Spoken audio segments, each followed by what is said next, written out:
এবারের আইএসএলে জোড়া ট্রফি জিতল মোহনবাগান। লিগশিল্ডের পর আইএসএল কাপও জিতল তারা। প্রতিযোগিতা শেষে কে কোনো পুরস্কার পেলেন, শেষ হয়ে গেল এবারের আইএসএল। জোড়া ট্রফি জিতল মোহনবাগান। লিগশিল্ডের পর আইএসএল কাপও জিতল তারা। প্রতিযোগিতা শেষে সেরা ফুটবলারসহ একাধিক পুরস্কার দেওয়া হল। কে কোনো পুরস্কার পেলেন, ঘরোয়া ফুটবলারদের নিয়ে সেরা কাজ, এই পুরস্কার পেল জামশেদপুর এফসি। সেমিফাইনালে তাদের হারিয়েই ফাইনালে উঠেছিল মোহনবাগান। যুব ফুটবলারদের নিয়ে সেরা কাজ, এই পুরস্কারও পেয়েছে জামশেদপুর। বোঝাই যাচ্ছে ভারতীয় ফুটবলারদের নিয়ে এই মরশুমে ভালো কাজ করেছে খালিদ জামিলের দল। সোনার দস্তানা, বিশাল কাইত। প্রতিযোগিতায় 5টি ম্যাচে গোল খাননি মোহনবাগানের এই গোলরক্ষক।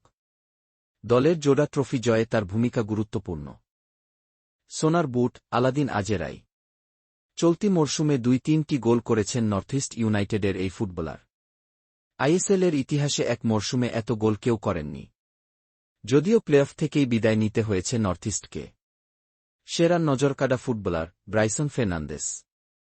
গোয়ার এই ফুটবলার এবার আক্রমণে নজর কেড়েছেন। চ্যাম্পিয়ন মোহনবাগানের বিরুদ্ধেও গ্রুপ পর্বের ম্যাচে জোড়া গোল করে দলকে জিতিয়েছিলেন তিনি। সোনার বল, আলাদিন আজেরাই। মরশুমে 2-3টি গোল করার পাশাপাশি 7টি গোল করিয়েছেন মরক্কোর এই ফুটবলার। অর্থাৎ 30টি গোলে অবদান রয়েছে তার।